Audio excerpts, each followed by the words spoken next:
What's up, you guys, and welcome to a brand new episode of the Ask Alex Show, where this is a show where you just submit your questions or topics to the show and we answer them here on this show. And I could not do this show without my co-host, Mr. Jeremy Branch from the Pop Culture Nihilist. How are you doing today, Mr. Jeremy? What up, man? I'm glad to be here. We haven't done this in a couple of weeks, and we got a lot of stuff to catch up on, which I'm very excited about. I also wanted to mention to people who are checking this out right now that if you want to hear more nonsense from me talking about movies with a friend, then check out Let's Go Pensacola. You can listen to it live on Saturdays at 4 p.m. on AM 1620 and FM 92.3. You can also get the show a day early on anywhere that podcasts are available. We've recently gone back into the world of podcasting instead of strictly doing it on terrestrial radio, which, I mean, let's be honest, that's a fantastic choice. It's really hard for people to catch the shows live, but if you do want to check them out, it's Let's Go Pensacola on Spotify, Apple Podcasts, anywhere that you listen to podcasts. So yeah, that's what I got going on, man. And also check out Lucid Memory. I've actually been experiencing some growth over there. I went from 200 to 250 subscribers in the last week, which every little bit counts, you know? Yes, it does. And that's actually a really good channel over there where Jeremy has created his original game room with original music. So thank you, man. Yeah, definitely check that out. It's actually one of my favorite channels just to vibe to while I'm driving. So thank you. Try that. Oh, anytime, man. And guys, we have a jam-packed show for you guys today. Just to let you guys know, if you cannot watch us live, you can watch us, you can listen to us on Spotify. Just type in the Ask Alex Show on Spotify, and you'll see the most recent episode posted, which will be this one after the live is over. And you can listen to us if you're driving or just sitting at home chilling. And also, if you want your question or topic on the show, it's very simple. Send me an email at theaskalexshow@gmail.com. It's theaskalexshow@gmail.com. And yes, that email is still active because I still get random questions. And by the way, I want to point this out. Can some of y'all, two particular people in general, stop sending me questions about John Campea and some of the dumb shit that he says. Ooh. Listen, I get it. I'm not a Campea hater or anything like that.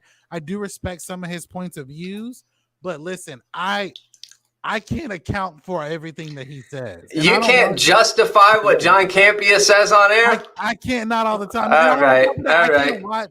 I don't watch his podcast as much since he changed his format. And and on top of that, me and Rob have a great relationship. So there's only a few things I'm willing to say, at least on camera. Shout out to John Campea, man. He may actually be listening right now. He might be, yeah. So shout out to him. No disrespect to Kim or his crew over there, even though I in this moment I have a very vehement disagreement. All right. That he has said. But all right, now we're gonna get into before we get into our topics. There was an off the top I wanted to talk to Jeremy about, and Ian may be coming in later. Man, I hope not. Keep that man off the stream. Ian, no, Ian, if you're watching, we want you to come in, hop in. He wants you to come in, hop off right now. But Ian sent us a video of Michael Jai White being interviewed on Vlad TV, basically comparing like the acting styles between like Sam Jackson and Denzel Washington, which begs the question I wanted to ask Jeremy. Is what do you consider to be the best actor? Like, who is the greatest actor of our time? And a lot of people will say, like, your Daniel Day-Lewis or your Matthew McConaughey or even a Denzel Washington or his son. His son hasn't been in a lot of stuff, but even his son is a great actor. Michael B. Jordan. There's a slew of actors that fall into that category. But what Michael Jai White was basically saying in that video is that there are a lot of roles that Denzel Washington has played that Sam. If you put Sam Jackson in that role, he could play that same character. I think Sam Jackson would have been a dope detective in Training Day. I think he would Yeah. probably be a little bit more ruthless because I keep picturing Pulp Fiction Sam Jackson in that role. Like, because if you watch Pulp Fiction, he's not a detective really, but he's killing people. He gets the job done. Yeah, yeah. He gets the job done. You know what I mean? So to me, I wanted to know, like, to Jeremy, before I pass it to you, for me, what I consider one of the greatest actors is if you can check off all the boxes. Sam, using Sam Jackson as example, Sam Jackson's been in animated movies, he's done comedy, he's done drama, he's done superhero, he's done sci-fi, he's been in biopics, he's been in period pieces like Django, he's done black exploitation, he's done theater. I mean, the man, his range of acting is fucking phenomenal. And Yeah. he has the way we know. I mean, Sam Jackson has played a very realistic crackhead, and in the same way, he's played Coach Carter, someone who's a very upstanding black man who wants to be there for his community. So the point I'm making is that he has such a significant range, and he only has an honorary Oscar. But when you look at like Denzel Washington, who plays a lot of dramatic role, like if you look at his catalog, even when he was doing theater, most of his movies have been either action drama or biopic. One of his best biopics, and we were talking about this off camera, but I didn't mention it. One of his best biopics is the Malcolm X movie. I Sure. mean, he embodied Malcolm X, right? But also, I was telling Jeremy, one of my favorite films that he's done is a film it's called Hurricane, where he's playing a boxer named Hurricane. So for me personally, Denzel is a phenomenal actor, but does Denzel check off all the boxes? Like if you put Denzel in a comedy, how is Denzel? Can Denzel be funny like with a Kevin Hart or with a Dwayne The Rock Johnson or with so for me personally, like even with Kevin Hart has checked all the boxes except for we haven't seen him in a Star Wars movie, which I'm sure we are going to see him in a Star Wars movie, and we haven't seen him in a legitimate comic book, not an animated comic book movie, but a comic book movie that's either in the DCEU or the MCU. So, Jeremy, I wanted to ask you if an actor who has range like a Sam Jackson or like even a Zac Efron who's done even musicals. Sam Jackson has done musicals. Yeah. Or Hugh Jackman, right? Are those actors considered the greatest actors of all time? Or are we just pushing them by the wayside because they don't have the Oscar or the Emmy or the Golden Globe, and we view like a Daniel Day-Lewis who does a movie like every 4 years? Like what do you consider the greatest actor of all time? This is a great question, man. I wouldn't mind digging into this a little bit because everything you said, it really resonates with me. When an actor gets acclaim, there tends to be like a snowball effect where you put extra weight onto every project they do. I feel like you can break acting into really two categories, and that is the person that's really good at doing their thing, and then the person that you can hire that can do anything. And I'm struggling to pull a real good example right now other than like Chris Pratt. When you hire Chris Pratt, you know what he's going to do. He's going to do a variation of Chris Pratt, and he's going to do it well. And I think he's a solid actor, right? Then you've got somebody like Tom Hardy or Christian Bale who can really they can become any character that they get cast to play, like physical transformations. They'll lose 40 pounds. They'll put on 50 pounds. They'll change their physical mannerisms. And they're just like these transformative actors that every once in a while you'll see them in a movie and you'll be like, wait, that was Christian Bale? Holy crap, I didn't even realize that. And I am very impressed by those kind of actors. To your point, if you can do comedy, if you can do musical theater, if you can do voiceover work, if you have this really versatile portfolio, you might not be the best at any one of those things, but if you can do every one of those things, I think there's an argument to be made that you're a better performer at the very least, right? Like if you can improv is a lot different than if you can get a script and memorize it. So there are a lot of different skill sets. You mentioned Daniel Day, and I look at Daniel Day a lot of the same way I look at Denzel. These are very serious actors.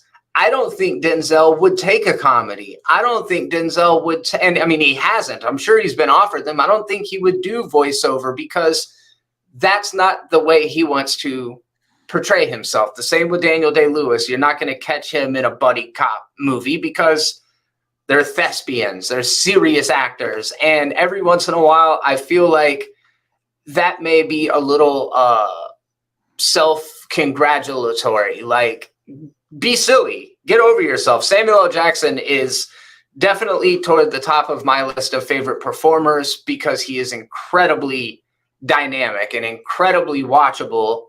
I will say he kind of falls more in the Chris Pratt category where he a lot of times is playing a variation of Samuel L. Jackson. I love Samuel L. Jackson, so that works for me, but I could see the argument that even though he has done all of these different things, from Frozone to Nick Fury to Jules from Pulp Fiction, there's a couple degrees of separation between them, but it's all unmistakably Samuel L. Jackson. So I get what you're saying. When I think of like some of the best actors out there, I think Amy Adams kind of needs to be in the conversation because she did something like Enchanted versus something like Arrival. She's done just a lot of really good work, and I think she's incredible. But Joaquin Phoenix, the dude is phenomenal. He is a once-in-a-generation talent. The choices that he makes, if you're not really into movies, you probably haven't seen a lot of his stuff because he picks weird projects. But then I want to give a shout out to one of the unsung heroes of Hollywood. I mean, everybody knows him, everybody loves him, but he never comes up in the category of best actors.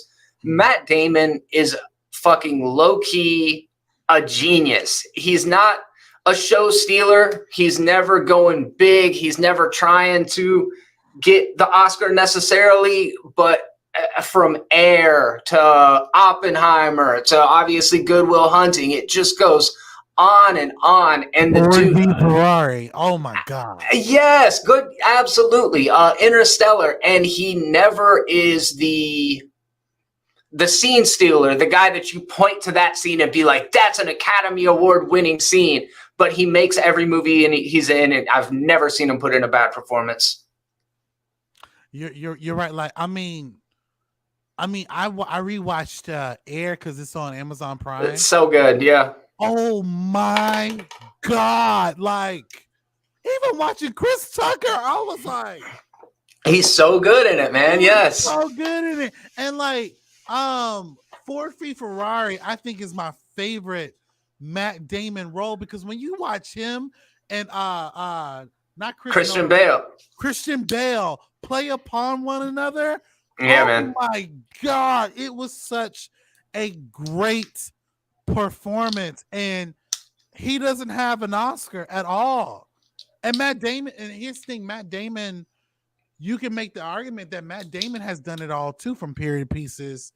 I don't remember Matt Damon in any animated movies. However, it's not to say that he hasn't been in any.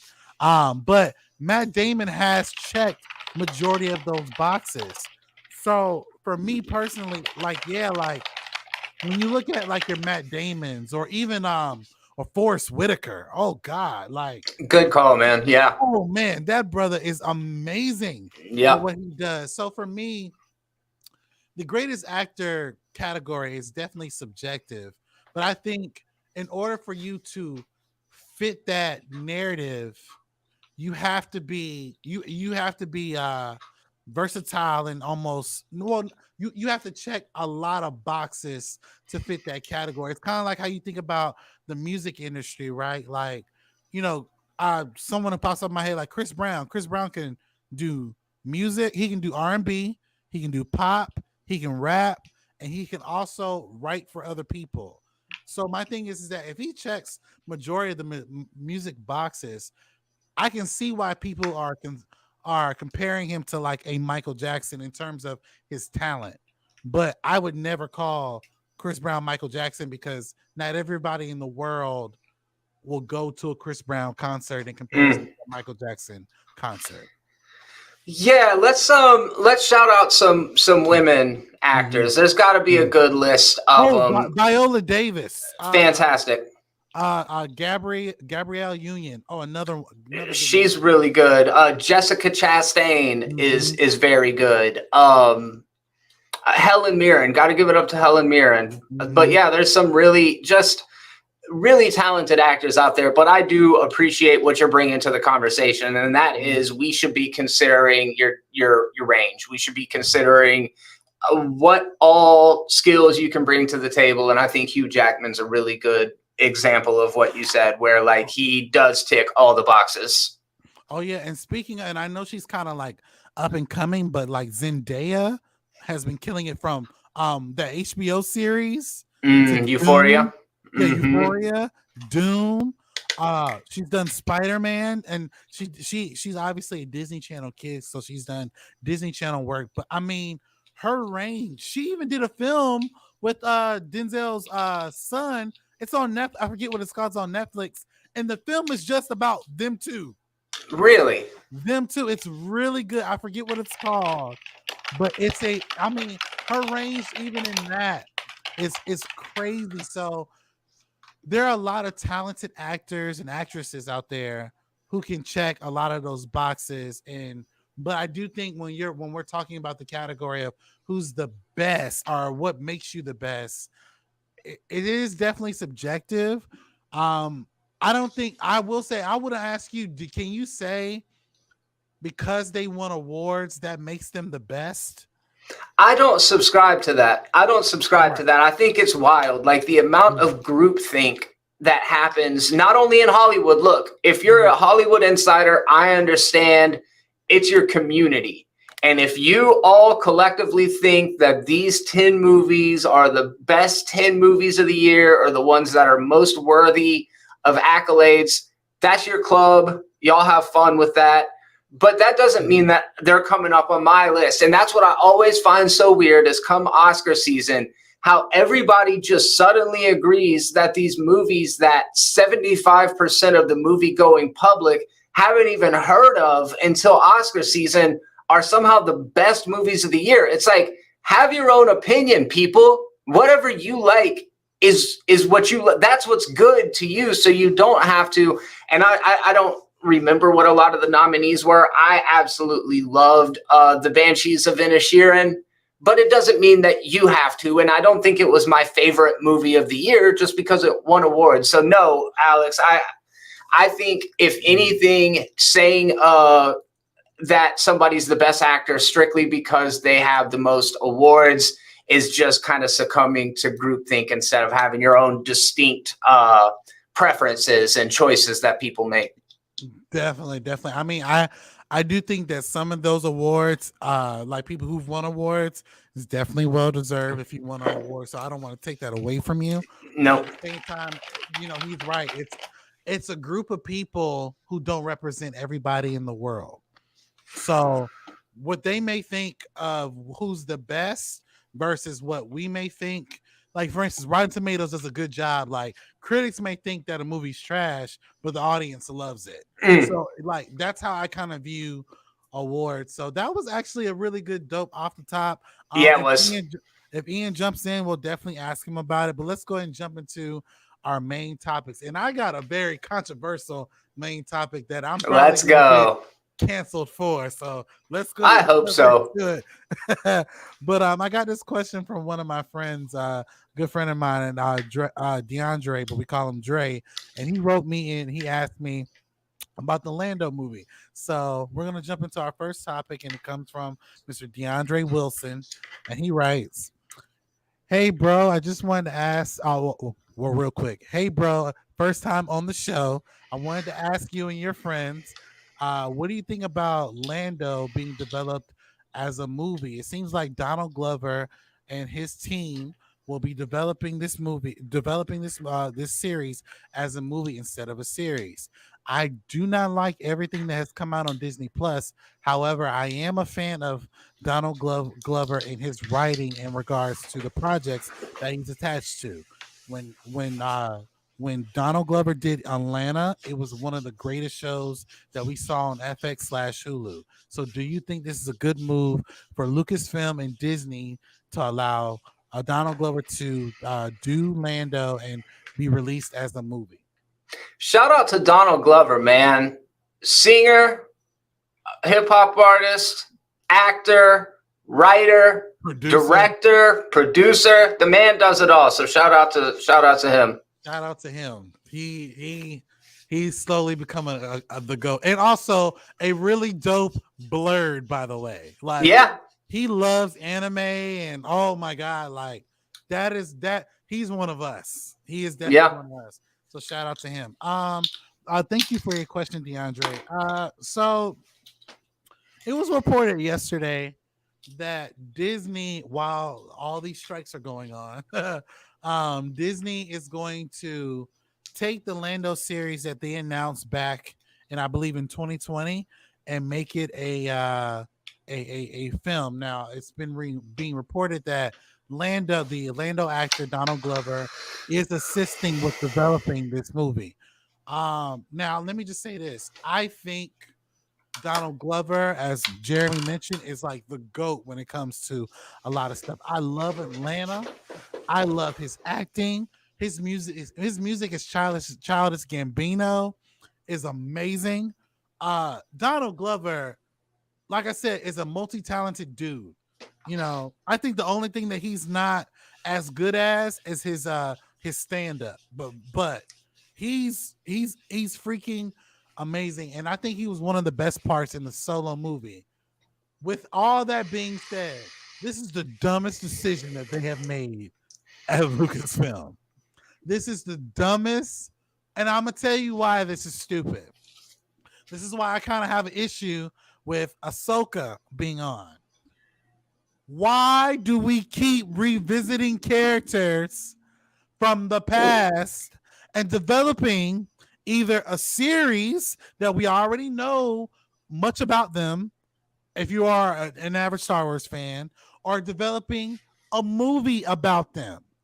What I am getting sick and tired of for Star Wars is that we keep revisiting characters that we already know. Now, I'm not saying that this will not be a good movie. I'm not saying that because Donald Glover is very talented, and the people he puts in line with this are going to be talented. I'm sure the director is going to walk with him during this journey. So I'm sure this is going to be a good movie.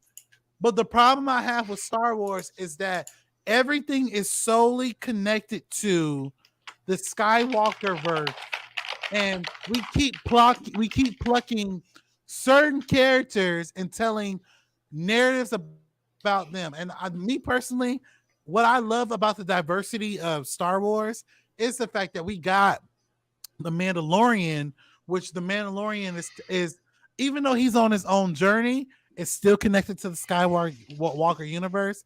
However, the Mandalorian is walking his own path.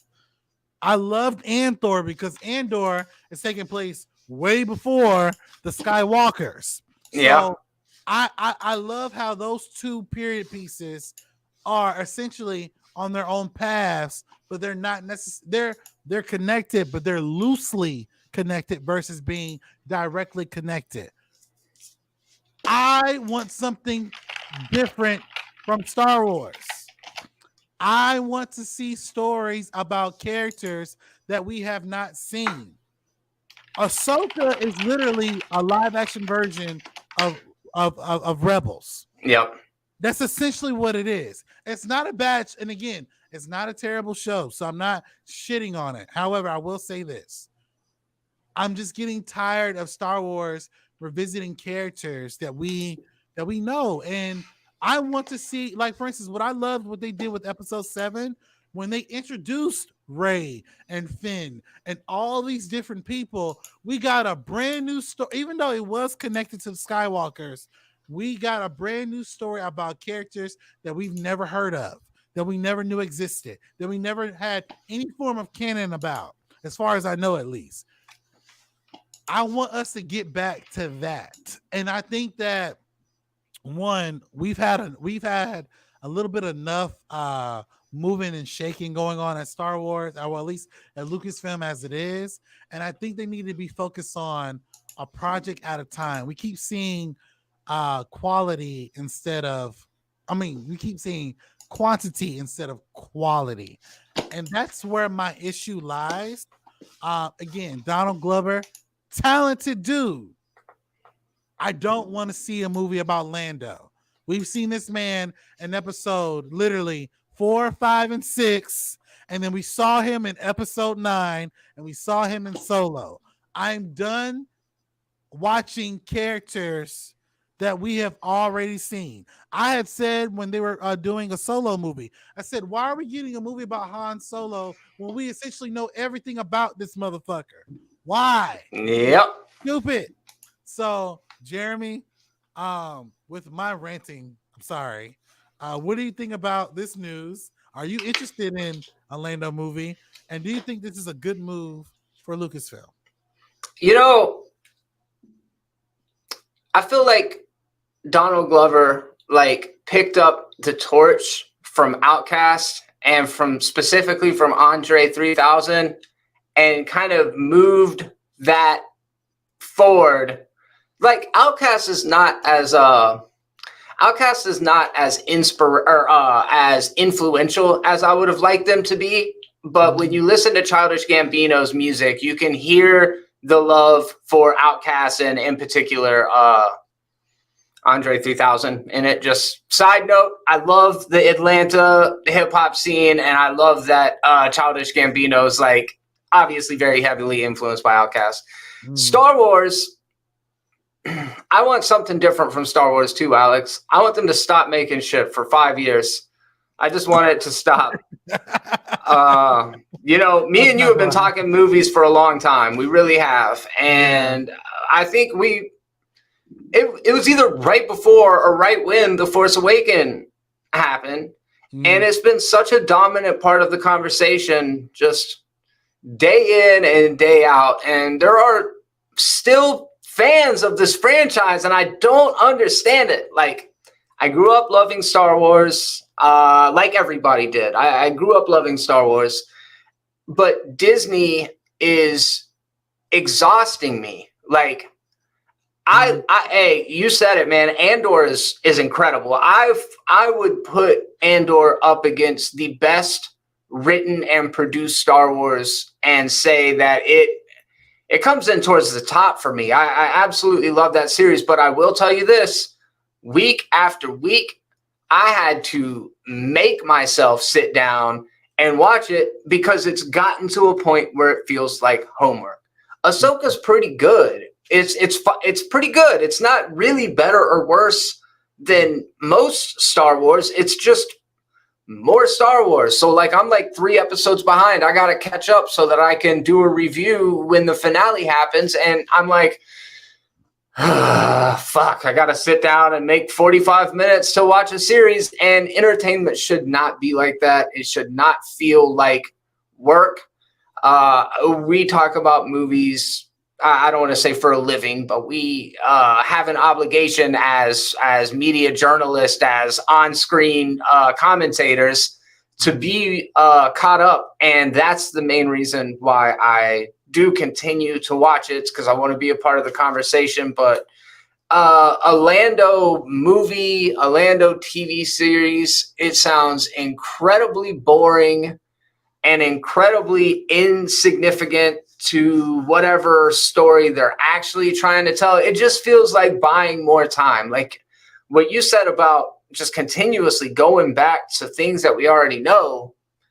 That's the whole MO now. It's like it's member berries from South Park. Remember the Mandalorian? Remember the fucking whatever? And it just gets to be like, look, I believe that Donald Glover and his people could make really good Star Wars content, but ultimately it's still going to be Star Wars content, and it's still going to be overseen by people whose only vision for the franchise is to wring out every last cent out of the consumer and every last bit of our waking life that the consumer has. It's just like, I want to quit. I want to quit watching Star Wars, and Ahsoka may be the final Star Wars.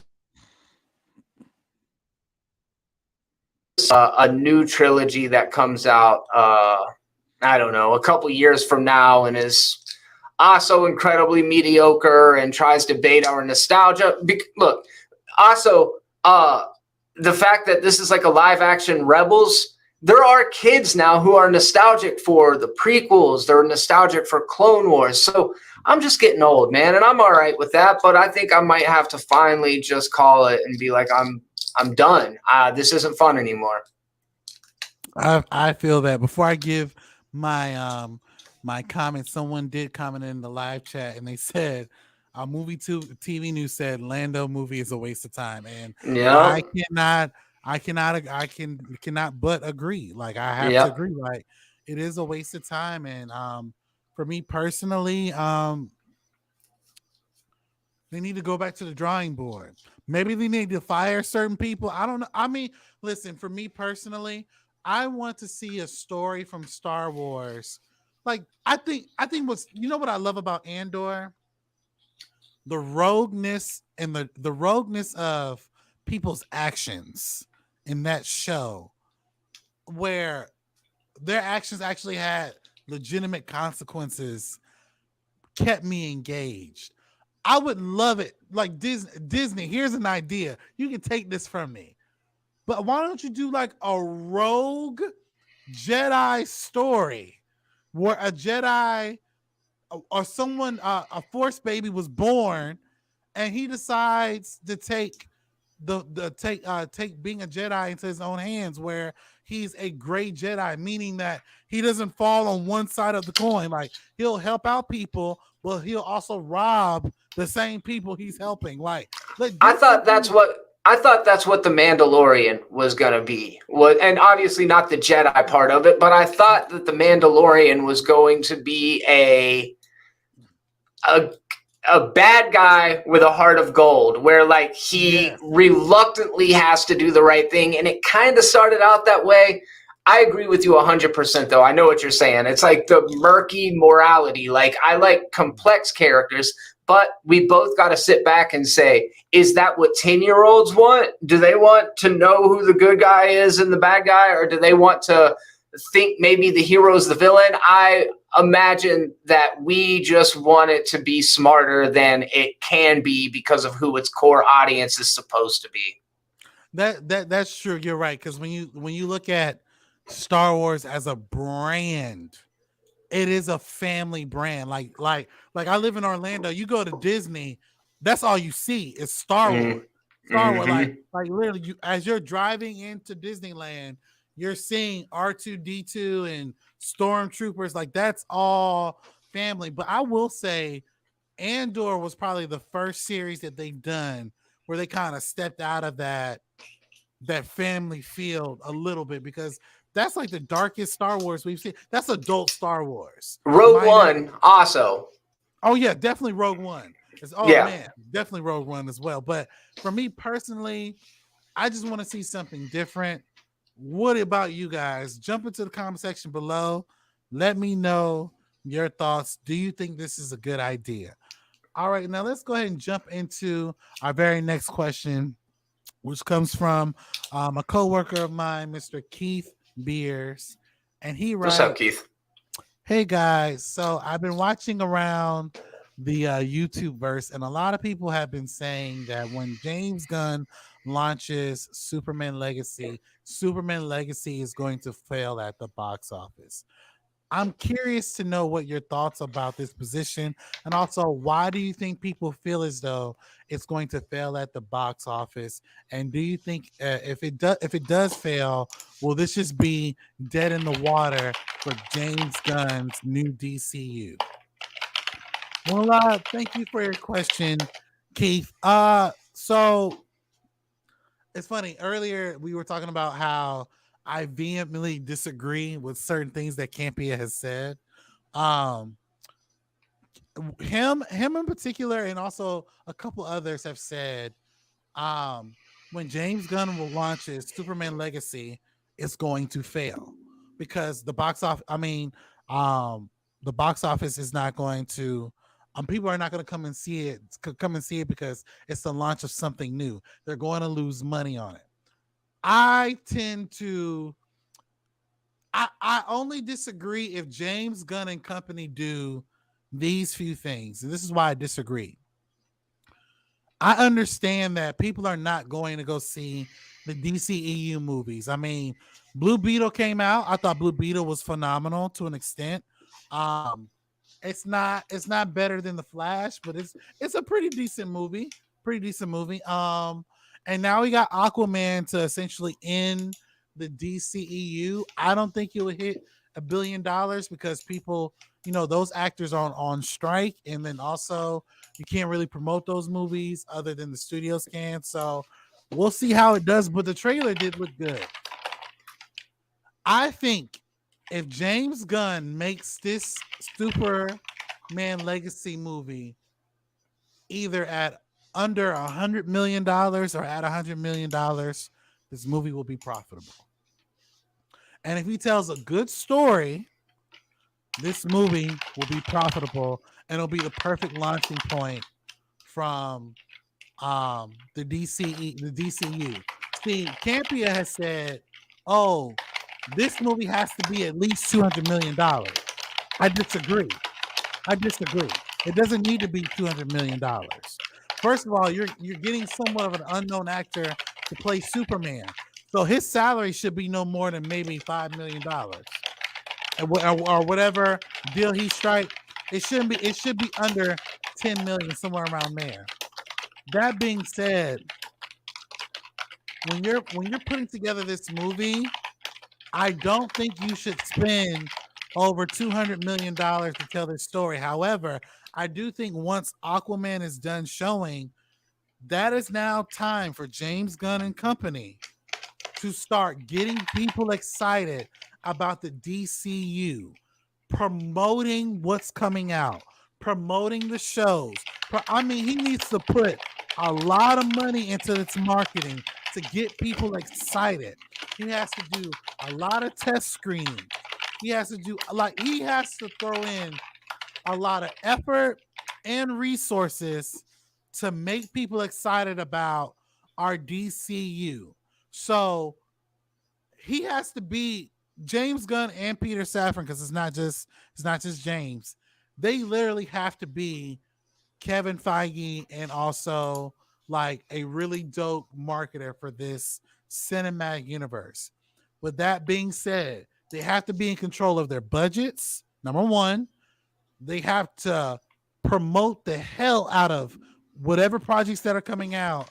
And there needs to be serious promos in between the time you're making this movie in terms of promoting your universe and up until its release.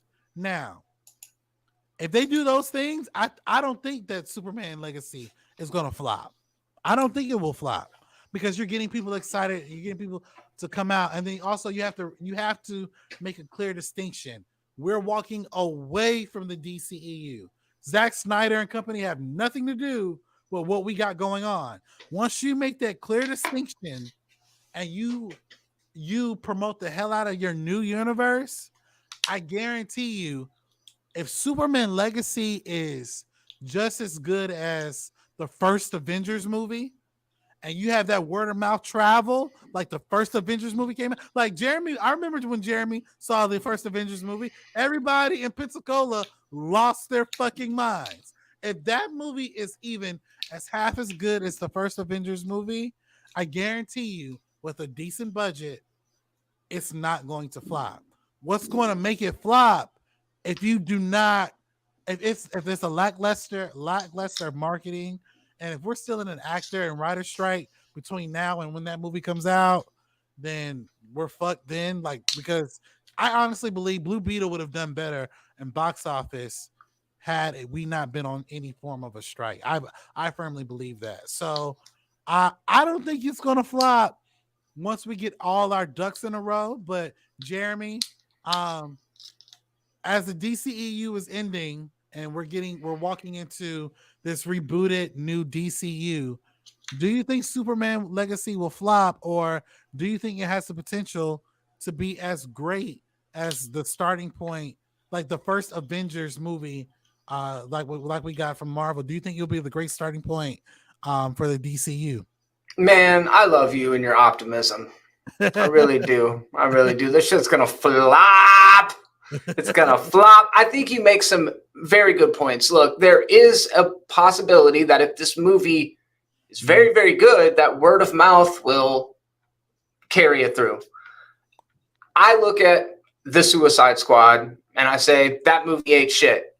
There were extenuating circumstances around that. It was a fantastic movie that happened to get dropped at a very unsure time in our society. You know, it happened in the middle of the pandemic or towards the end of the pandemic, and it had one of those day and date releases, which caused it financial problems. We've also seen James Gunn do incredibly well in the box office as recently as Guardians of the Galaxy Volume 3.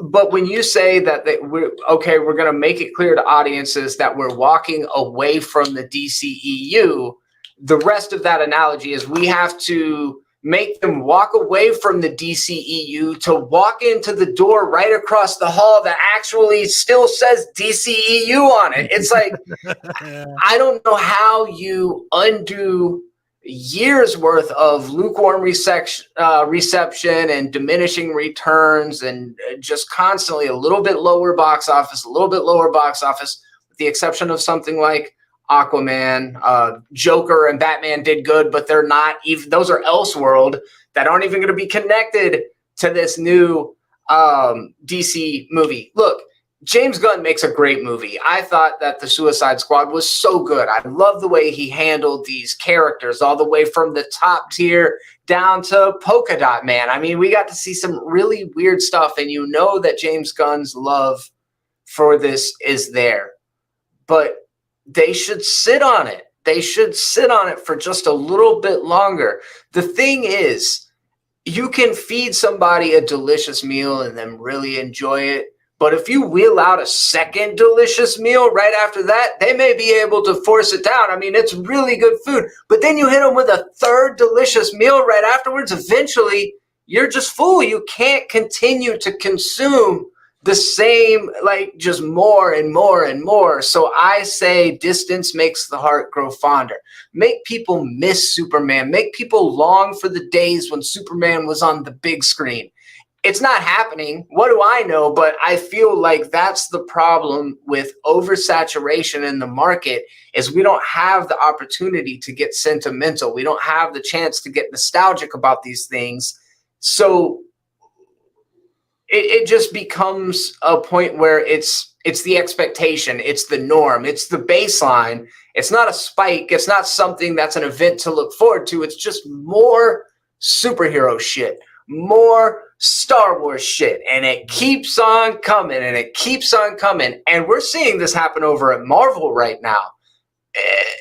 There just gets to be critical mass where I don't think that general audiences care who it is, unless it's Batman. We fucking love to show up for Batman, right? But I don't think they care who it is. It's all the same genre. Like Blue Beetle was just another Shazam movie to me, was just another side character from a comic book that I never fucking read. I don't, you know, I know Superman, I know Batman, I know the Avengers, like a lot of the stuff does register, but as we get further and further down the marquee and we're like pulling from beloved characters like Booster Gold, I know somebody loves Booster Gold. I'm not one of them. I just Yeah. I didn't grow up with them. I don't have an issue with them, but so I don't know, man. It does have so many cards stacked against it that I feel it would be a miracle to pull it off, which lends itself to the greater question, Alex, is if Superman Legacy falls apart, what does that mean? Is the DC cooked? Do they keep going? What do you think about that? I think that they keep I think they keep going. Like for instance, I'll give you a most recent example. Fast X made over $700 million, and it didn't. It lost a little bit of money, but it made enough money to finish Fast X Part 2, or if they call it Fast X or Fast 11, whatever. Mission Impossible is another example where the last one didn't do great, but they're probably going to see it through, right? Right, they're going to see it through regard. Now, I will say this: if Fast X only made $100 million, we're not seeing Fast X Part 2. However, it did make at the end of its run, it did make enough money to say, okay, enough people saw Fast X in order for us to continue this. Okay, cool. I think if, God forbid, but if Superman Legacy fails, does that mean you just scrap the DCEU and you could just continue on to Elseworlds where you're doing individual projects? Here's my problem with that. You talked about oversaturation. I think the issue with DC is that, okay, when the DCEU was playing, like the Justice League, like when you had like Batman, Superman, and all these different characters, some of these characters were making appearances, not the actors, but the characters were making appearances in TV shows. So, like for instance, like Superman, the character Superman has his own show on the CW while we have Henry Cavill. That's a good point. Yeah, that's a good point. Makes no sense. And then also like for instance, we have two Flashes, Ezra Miller and Grant Gustin. And so the whole time when we were gearing up for the Flash, aside from Ezra Miller's antics, there was a constant comparison. Well, which Flash is better? Is Grant Gustin going to be in the Flash movie? So, and then also we also saw that show, even though it had some good moments about it, it declined as it got to its last season. So, in terms of oversaturation, if we're going to launch a new DCEU and let's say Superman Legacy flops, okay, cool. Do not do like, okay, we're doing Brave and the Bold, but we got a Batman movie with Robert Pattinson. Look, I was about to bring this up. As of today, right now, we've got Michael Keaton, we've got Ben Affleck, we've got George Clooney, we've got Robert Pattinson, all at one time, and we're trying to cast a new Batman, and then we've got Joaquin Phoenix, and we've got Riley Keough. No, I don't know what his name is, but the guy from the Banshees of Inisherin that was in the Batman. We've got two Jokers. They're eventually going to have to cast another Joker, and that's separate from the TV stuff. So you got a really good point. It's like you kind of want to have a Robert Downey Jr. as an Iron Man, not 5 different people playing the character. That is my point. I personally think, what I love about Elseworlds is that, yes, it's not connected. I love the individual stories, and I love when directors tell narrative stories about our characters. What Nolan did with Batman, amazing. What Joaquin Phoenix did with Joker, oh my God, amazing. Because I like to look at the Joker in particular, that movie. It's not really connected to anything, because my thing is, that movie could have been called Clown and it would have still been the same movie. Now, for me personally, if you have Robert Pattinson as Batman, and let's say Batman Part 2 comes out next year, but then the following year you have Batman Brave and the Bold that has nothing to do with Robert Pattinson, what the fuck are we doing? Bro, that's what I'm saying. And like, was Matt Reeves, the Mhm. Batman, so tonally and aesthetically different from Todd Phillips, the Joker, that Joaquin Phoenix couldn't have been the Joker in the Batman? Did we really need, like, I felt like that those two movies could have worked together. Right. But you're right, man, and that's where it gets crazy. It's like if we've got one calendar year where they're releasing The Batman 2 and Batman Brave and the Bold, and it's not the same dude, and it shouldn't be the same dude for the purposes of the plan, Mhm. but for just general audiences, it's like, how many Batman movies do I need to go see in 1 year? Right, right. Now I can understand, like, okay, if you have a Batman movie coming out, but you're also running Batman the animated series on TV, that's two completely different things. Because one's a cartoon show that Yeah, does not have point. the same depth versus the Mm-hmm. movie. But if you're running a Superman TV show on HBO Max that is literally showing a human side of Superman, and now you're about to launch a Superman legacy movie all at the same time as this show is constantly on air, that does not make sense to me. Now, again, I like that they are doing something different than Marvel. However, in terms to answer your question, I don't see the universe. I see the universe in two ways. It's going to be prosperous if, like I said, if you do it right in a way where you don't necessarily have to focus on um what happened in the DCEU and keep your budgets at a minimum, but promote the hell out of it. However, I will say this: if you're constantly running on the other side of Elseworlds, like they're doing a Black Superman movie, I've been against that since they announced that. They're doing the Batman. They're doing Joker and Harley Quinn. They're doing all these different things that are within DC, but they have nothing to do with one another. You confuse people. And so for me personally, I want to see it succeed, but if you have all these conflicting things, it's hard to tell. We won't know until 2025, to be honest. You know. Oh boy, that's a long time. So but to that point, I did want to ask you real quick before we move into the last topic. Do you think if they were to cancel, let's say for instance, part two is the last Batman movie, let's say this is the last Joker movie, and let's say they don't develop a Black Superman movie. Let's say they get rid of Elseworlds altogether once they're done developing their movies. Do you think that would be a clear path for the DCU to flourish in some way, shape, or form if they didn't have so many conflicting projects? That's the question, right? Like, Mhm. okay, so it's a tough call because what you're deciding between is, do we squash the ones that are working in hopes that the untested ones will thrive, or do we keep the successful ones going and hope that audiences don't view the shared universe as being inferior? Because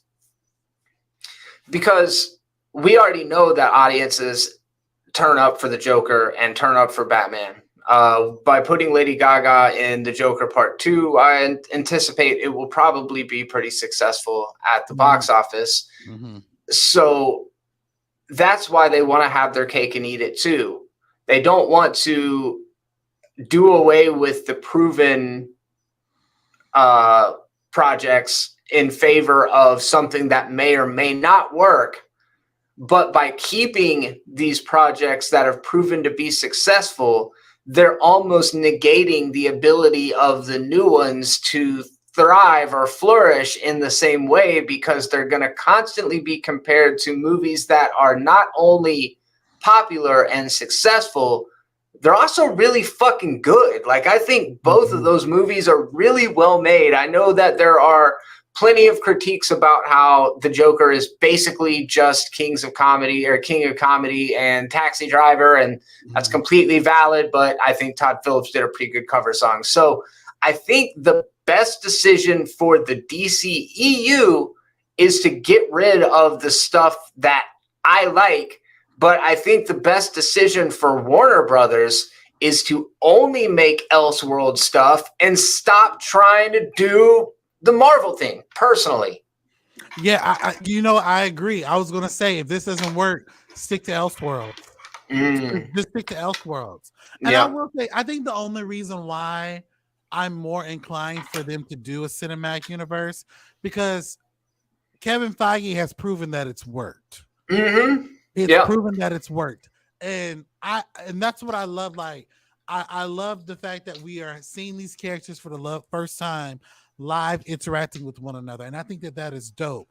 But what I also loved about what Fox did with X-Men, regardless of what you may think of the movies, none of them, even the ones that are chronologically in order, none of them really take place uh between like for instance there are contradictions in all of those movies, and there some of them are really good, some of them are crazy. Like for instance, Deadpool is coming out with Deadpool 3, and we still don't even know where Deadpool takes place even in the X-Men universe.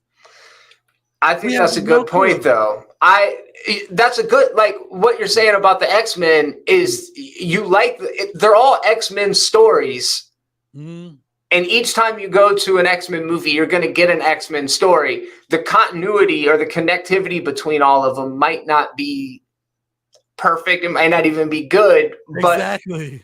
each of the movies, I like that. Like, I feel like Green Lantern could show up in a Superman movie, and it Mm, doesn't have to be a shared universe. I feel like even that same Green Lantern could mm, go show up in a Flash movie, and it still not have to be completely beholden to this really structured and really succinct timeline. Because the further we get into Marvel, there are little issues that pop up when you're trying to play mm. that strictly with the continuity. Even comic books, when a new run comes out, a lot of times it'll do away with a lot of the stuff that happened before, pick and choose, create different origin stories for characters. So, like, I feel like it could be a combination of Marvel and what you just now said, Marvel and Fox, where it's like Mm. a little bit of shared universe stuff is cool, but also it doesn't have to be all super connected. Yes, that's what I would love because like I there's so many films I can take away from the X-Men universe that I love, like from First Class Yeah, to Deadpool to Days of Future Past, X-Men 1. I even like Logan is the best. please. Yeah, And man. we have Logan takes it's so funny. Logan takes place in a distant future that loosely connects his time on the X-Men. Yeah, They hardly acknowledge it at all. So yeah. for me personally, um, if they're going if the DCEU does if the DCU does not work out, that's what they should do is focus on Elseworlds. So what do you guys think? Do you think Superman Legacy will flop? And do you think it's a smart decision for them to just do focus on Elseworlds or get rid of Elseworlds? Jump into the comment section below. Let me know your thoughts. Now, guys, we got one final topic, and this isn't a question though. I actually, this is a topic I wanted to bring to Jeremy directly because, um, I'm kind of indifferent on this topic. So this topic I saw floating around.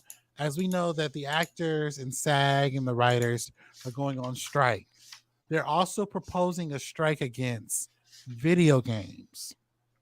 Now, I see why they're promote. Now, I will say this: I agree with them if they want to go on strike with video games because when you're as someone who's done voice acting, it's hard to maintain that voice for so many times where you can destroy some of your vocal cords.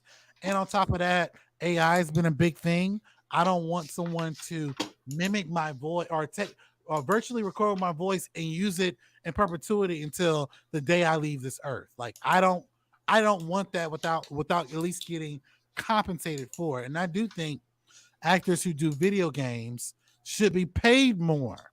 Now, The question is, do actors need residuals for video games?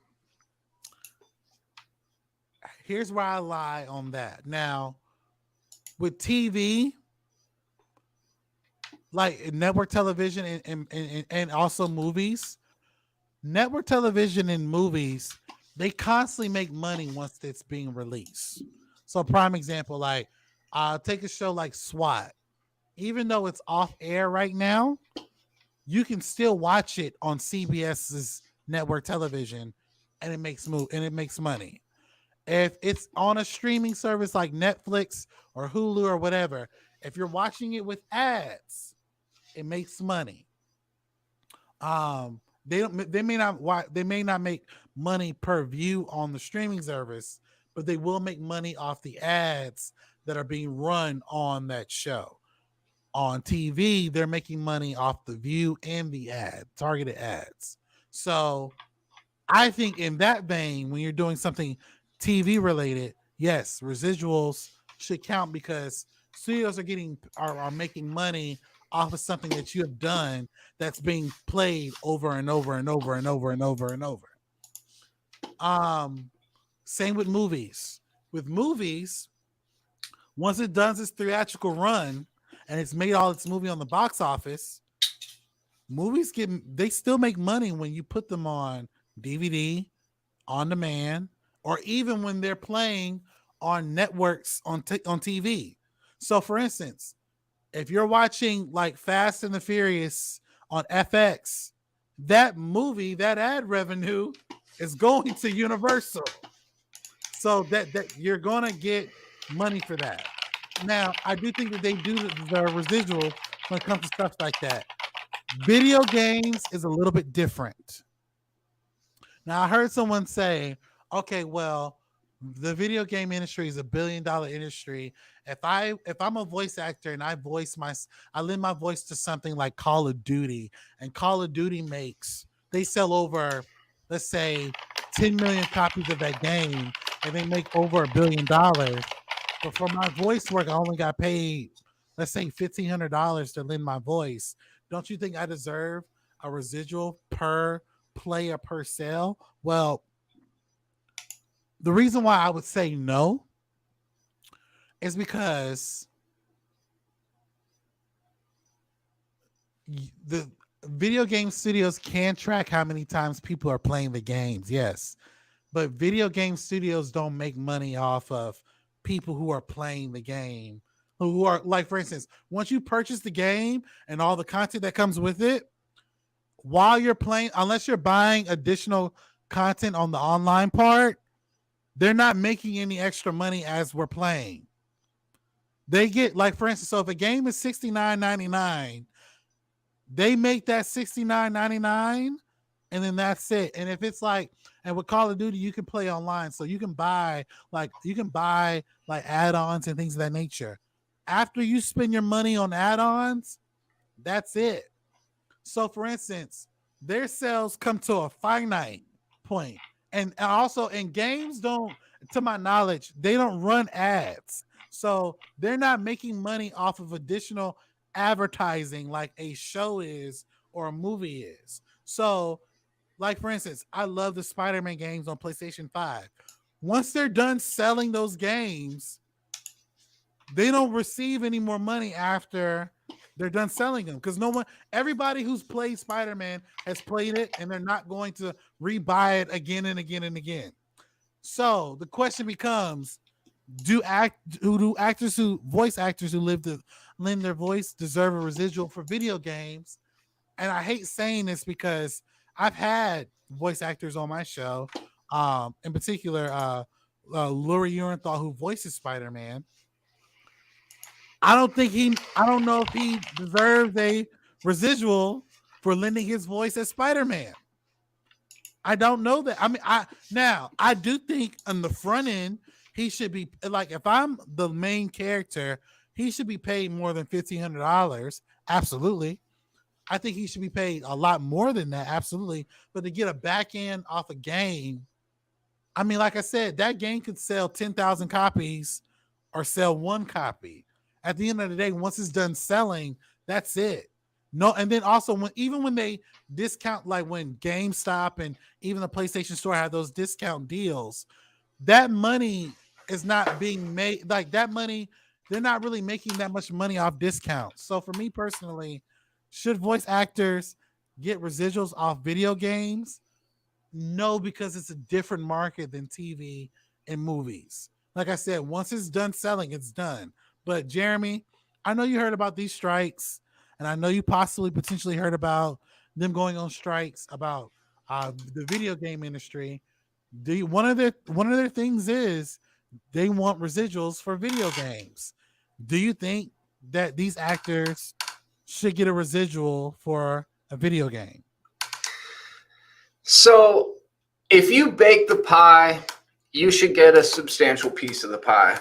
That goes all the way around. I feel that way for everybody from bakers who bake pies to voice actors. And I don't know that your listeners know this, but I actually am a voiceover artist. I don't guess voiceover is the right way to say it. I am not a voice actor. I record in-store audio advertising for companies all over the country where I record ad reads, essentially. So I guess it's a little bit voice acting, but not in the traditional way that you think. And I would love more money for what I do. And I would love that every single location that my ad was played in, that I got an extra perk from that. But the reality is, and this is not the popular opinion right now, the popular opinion, especially in our circles, seems to just be like, just give everybody everything they want all the time. And that's not possible. Like, do the voice actors deserve more than the engineers? Do the voice actors deserve more than the mocap performers? Do the voice actors deserve more than the concept artists? Do the voice actors deserve more than the, all the way down the line, the writers of the stories? I don't know. I don't get to break that down, but I do know that there's a contract attached to every job that everybody takes. If your contract says you're going to make $50 for this, then you can't later come to them and be like, yeah, you gave me my $50, but I also want more money on top of that. Well, okay, fucking we all do, right? Like, of course you want more money than what you got paid. That makes sense, but is it fair? You knew the job. You knew what you were getting paid for the job, and to complain about it, also, human nature, man. I complain about how much I get paid every single day. Does that mean I deserve more? Yeah, it does. I think everybody deserves a bigger piece of the pie, but if you're not able to decide your own worth, if you're not able to look at the check and be like, that's either just right or not enough, and make your decision based on that. Look, we all got bills to pay. So you're going to sell yourself short from time to time. But if you can't live with the choice, you got to go find a choice that you can live with. And I know that that is very difficult to do in a lot of circumstances. But what's not fair to do is to say, like, I knew what I signed up for, but that's not good enough after the fact, unless you do, like, right now what's happening is the strikes are not for now, they're for the future. So it's not about a contract that you signed yesterday. It's about future contracts that you sign. And I support that people should, I think everybody should make, not everybody, I think the workers should make more money. It's the people who are simply investing the capital at the top, I don't think they should stand to profit as much as they do. So it's a systemic thing. And what do you do to solve that? I don't know. Maybe there's a cap on what profit can be made off any given product. Maybe the executive producers of projects can only stand to make 25% of whatever their return is. I don't know. I'm not an economist, but what I do know is voice acting is just one of many really important jobs that goes into the art of making video games. Megan Fox and Jean-Claude Van Damme and Phil Lamar are all attached to the new Mortal Kombat game, which is coming out here in just 3 days, which I'm very excited about.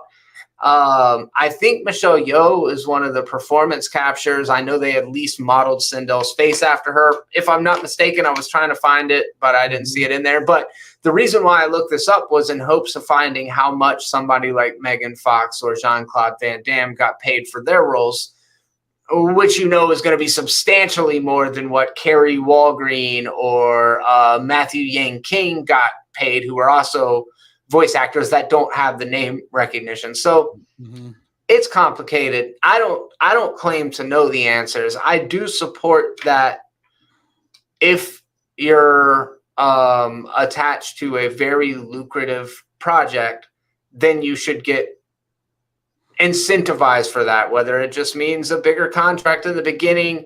Residuals, Alex, you make a lot of good points. I don't know how you parse that. I do know there are like all sorts of DLC content, but like should Megan Fox get more money because somebody bought a custom Scorpion mask for that character? Like, how do you start to break it down into these like microcosms of like what is a result of your contribution versus what is a result of this being fucking Mortal Kombat? You know what I mean? So I don't know. It's complicated, but I don't claim to know the answers, but I do feel like residuals off video games just gets to be very complicated. Yeah, because like to your point, like how do you break down if someone bought a like a custom Megan Fox body armor for like do you break a piece of that and give that to Megan Fox, or like how do you put that in? Like, and shout out to Yuri Lowenthal because he's in the new Mortal Kombat movie. And fun fact, I got to play the first 20 minutes of that game, bro. Really? It's fucking amazing. Damn, I bet it is. Amazing.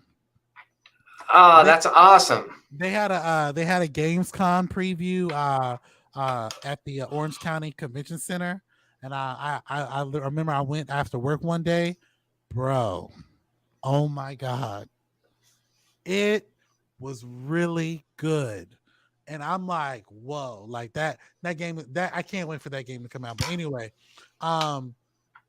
yeah, with video games in particular, once they make their money, they're essentially done. Now, I agree with them going on strike in terms of what they're asking for, but I know if I know that Mortal Kombat's going to make at least $1 billion, okay, then I think that in order for me to combat that with my voice actors, I need to make sure that they get paid substantially. Yeah.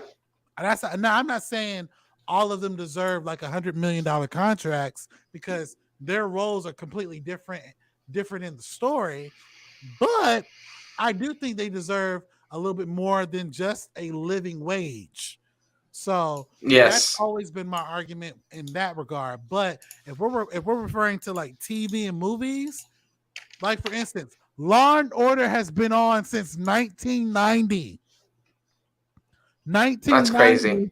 And that show, from the very first episode up until 2023, going into 2024, is still making money.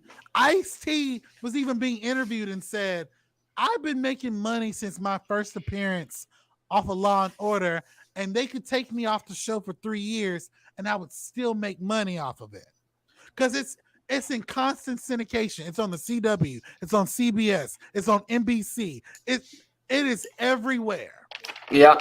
So if so, in that regard, yes, if you're a writer, director, producer, actor, voice actor, if you do something that's on TV that's nationally syndicated, you damn right you deserve a lot more money for it. But a video game, or you do deserve residuals for that. But a video game, I don't know, because like I said, like Infinity Ward is not making money off of Call of Duty 1.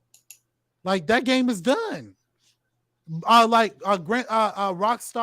Studios, they're not making money off of Grand Theft Auto 1. That game is done. So the point I'm making is that there's no point in making residuals for games that have a finite stopping point versus TV that's being told. Like, for instance, people are making money off of Tubi TV based upon their ads. and Tubi is free. So Mm-hmm. I just want to throw that out there. Like, it's a different ball game when it comes to that. But what do you guys think? Do you think actors should be need residuals for video games? Jump into the comment section below. Let me know your thoughts. And that will do it for today's show on the Ask Alex Show. I want to thank everyone who stopped by and watched us live. Again, this show will be made available later today on Spotify. Jeremy, where can we find you on YouTube and social media? Check out Lucid Memory on YouTube. I just now put up a cover of Just Like Heaven by The Cure, which is performing really well. I hope you'll head over there and check that out and enjoy it. Maybe leave it a like. Also, check out Jeremy G. Branch on various social medias. I'm on Twitter. I'm on Facebook. You can find me any of those places. Yeah, and if you need any social media marketing or social media management done, look up Branch Advertising. Yes, definitely check out all of his social media links, which I will definitely leave in the link in the description below as well. And also follow us on Momentum Media. A lot of content is coming out soon. We did start shooting Marvel movie trivia. I'm just putting all of the graphics together, which is taking forever. So we did start shooting that. I've only shot like 2 episodes of that. So I'm going to definitely get Jeremy in on 1 episode of that as well. So it's been a journey, but man, I can honestly say this is like building a film, but it's very fun at the same time. So I can't wait for you guys to see what I've been cooking up in the kitchen. So Same. thank you for watching this show. Please like, comment, and subscribe to the channel. And as always, you guys have a blessed day.